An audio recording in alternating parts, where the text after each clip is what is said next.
Hi everyone, welcome back to another episode of STEM Sundays with Emily. It's our second episode of July. I hope you all had a great holiday weekend last weekend celebrating the 4th of July. But we're back here again with a fun structural engineering activity, which is something that I went to school for, and it's something that's right in my wheelhouse, so I'm excited to share it with you guys today. Today we're going to be looking at different shaped columns, trying to make a hypothesis or a guess of which one will be the strongest, and then building them and testing them with weights to see if what we guessed in the beginning is what matches our experiment. So a little bit of the scientific method here today, but also a dive into structural engineering. So let's just jump right into the materials that we need. First, paper, could be any kind. Obviously, the stronger the paper, the stronger the column, but I'm just using construction paper here. If you just have printer paper, that'll be perfect. Construction paper is about the same.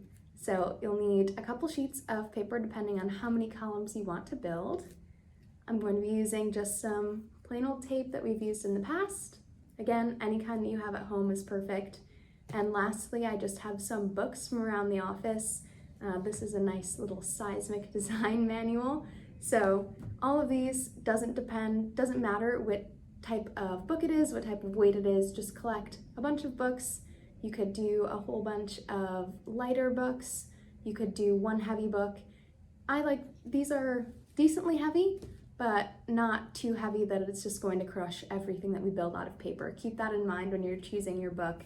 These just are made out of paper. They're not made out of wood or metal or steel, anything like that. So don't choose something too heavy, but also don't choose something so light that you'll need 400 of them in order to make our paper columns collapse. So use your best judgment. And again, it could be part of the activity to see, is this too heavy? Is this too light? Should I try something heavier? Do I need to choose a book that's lighter? It's all going to be dependent on how you build your columns.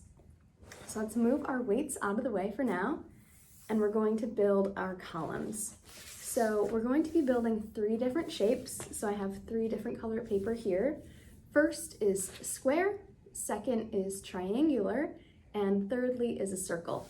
So what we're going to do is build each of these first. I'm actually going to double my paper, so fold it in half, just so it's a little bit sturdier than just a single sheet. So these are going to be basically a double sheet column, and they're also a little bit shorter, so we don't have giant columns. You could also do this building a taller column as opposed to a shorter column, but I'm going to go with all of mine a little bit on the shorter side and doubled up on paper, so it just gives it a little bit more thickness to it. So first we're going to do a square. So I'm just going to fold this. It's probably 1.5 inches, maybe 2 inches that I just folded down. And I'm going to keep folding this just so we can get rough dimensions. If you wanted to get out a ruler and be super precise, I would love that. But it really doesn't matter if we're exact on these, just that we are forming the shapes that we need to. So here we go. I have my paper folded up. So I just kept folding one on top of the other, as you saw. Now I'm just going to go through and really crease these edges. Almost there. Last one. Okay, so now we're going to form our square shape. So we're going to form our box, similar to the building blocks that we built a couple activities ago. And where they fold over, we're just going to put some tape. So I have my square tube, we're just going to tape it up.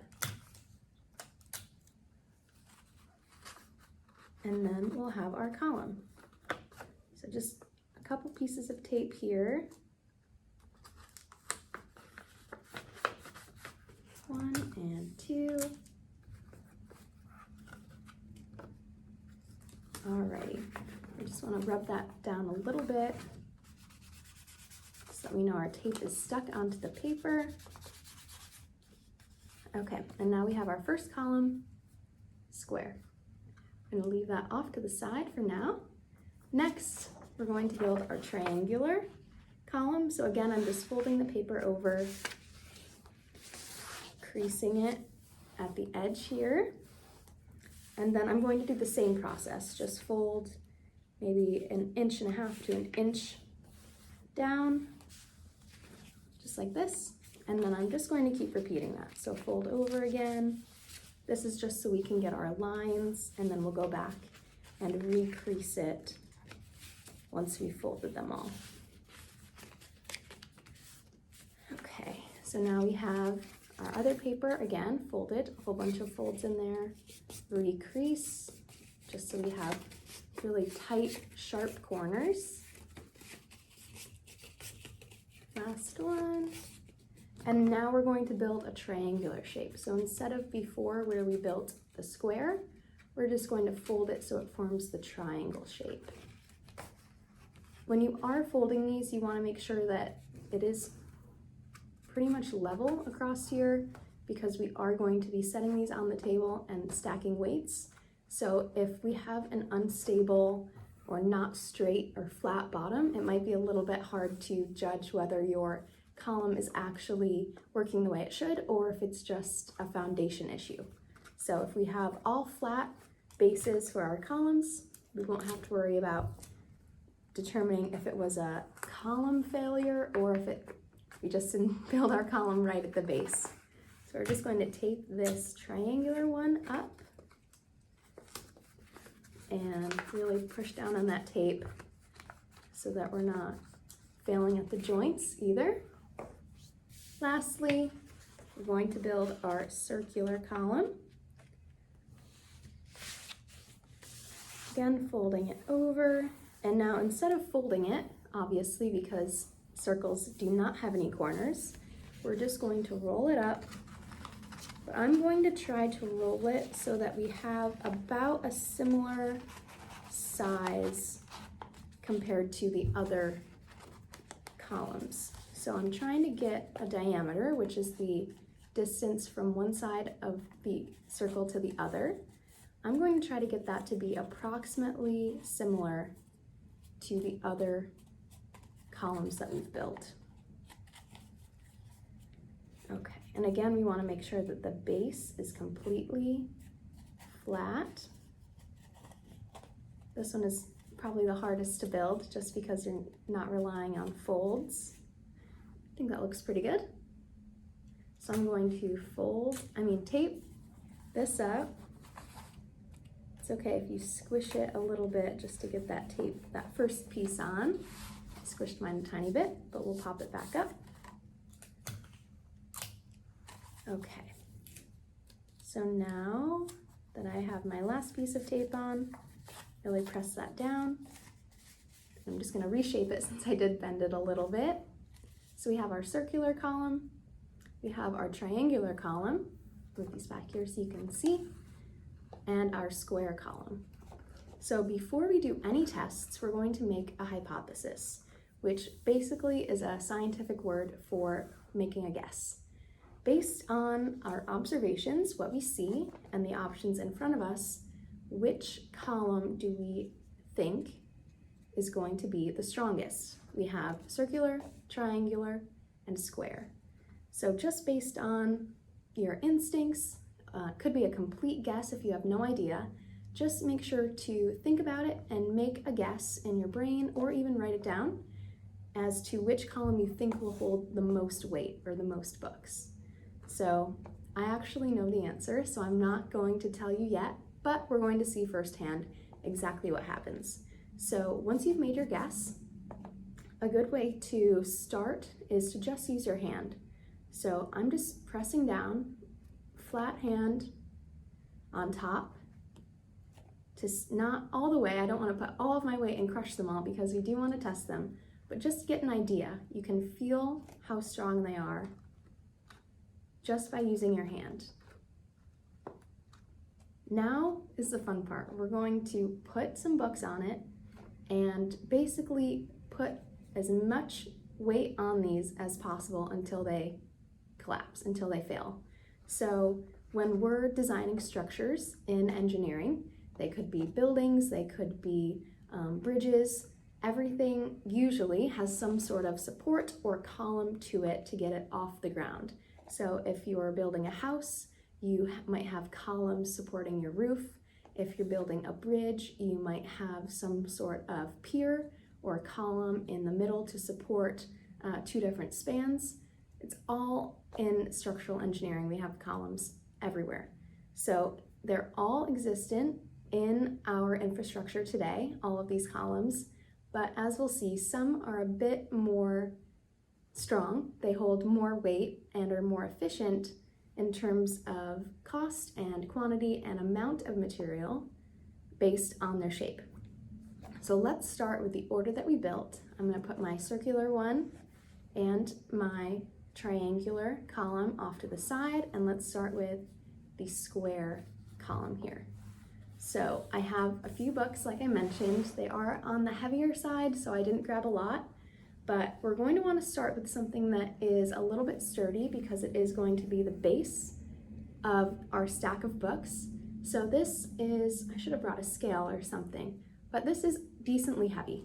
So we want to make sure that it has support for the rest of the books that we load, but also isn't extremely heavy that it's just going to crush it in the first round. So let's see, we'll put one book on. And we also, before we completely let go, we want to feel it out. Is it resting in the middle? We don't want to load up our column unevenly. We want to try and center all of our books directly on top of our column. So we have our one book, it's holding. I don't know if you can see here on the camera, but our fold, where we folded it, it's starting to fan out because of the load. So I can see, at least from my point of view, some signs of failure, and we're already, well, only at book one. So now I'm going to take another book and carefully place it on top, again trying to put it exactly in the middle. Oh, so that fell out from the bottom. So as you can see, our square that was on the top, this is what it looks like on the bottom, busted out. So second book, our square column has already failed us. Next, let's do our triangular column, which is what we built second. So we again put it here, and I'm going to use the same pattern just so we can compare very easily to see what type of weight and what amount of weight each one is holding. So again, I'm going to start with my seismic design manual, and we want to feel it out, make sure that it is loaded on in the center. So it holds, again, like our square column, it holds our first book. Now I'm going to look and see at the bottom if I see any signs of failure. It's looking pretty good so far on the bottom. It hasn't warped at all. So let's get our second book out. So this is where our square column failed. Let's see if our triangular column can hold it. I'm going to gently place it on. Oh, as soon as I let go, the same thing happened. So this doesn't have the obvious signs of failure that our square one did, but you can see, I'll see if I can, there you go. This corner basically bent in and pinched, and that's what gave way for this column. So now let's put our books back and get out our circular column, last one that we built. All right, so we've got it in the center here. Let's get our seismic design manual back again. If you didn't know I was an engineer, you definitely know by now. Okay, so we have our first book on, pretty center. Again, no obvious signs of failure at the bottom. Let's put on our second book, again, very carefully.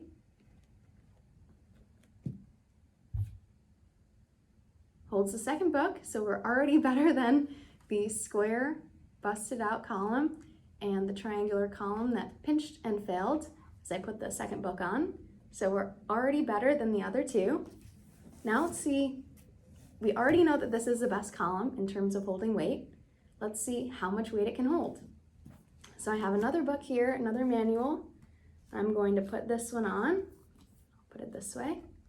And we want to try and center it and be very careful because now we're dealing with a lot of weight. You don't want to get hurt. Oh, so this one This is definitely too strong. It is a bit heavy. It's a thick manual.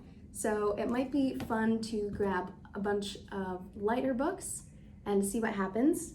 But I believe that this circular column could have held another book if it were a little bit less heavy.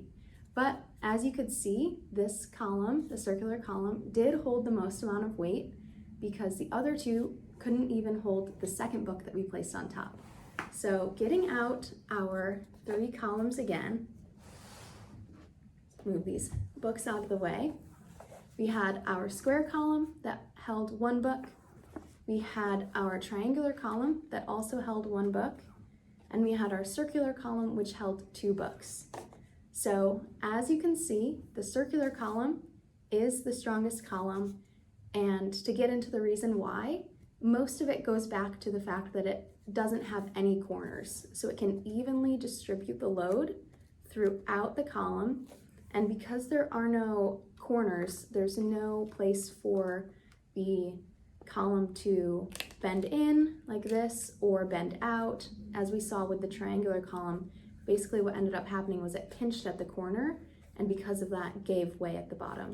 So having corners in columns is not always the best in terms of strength and durability. A circular column, as you can see for yourself, is probably the strongest, and what most of the time we use circular columns because of this reason.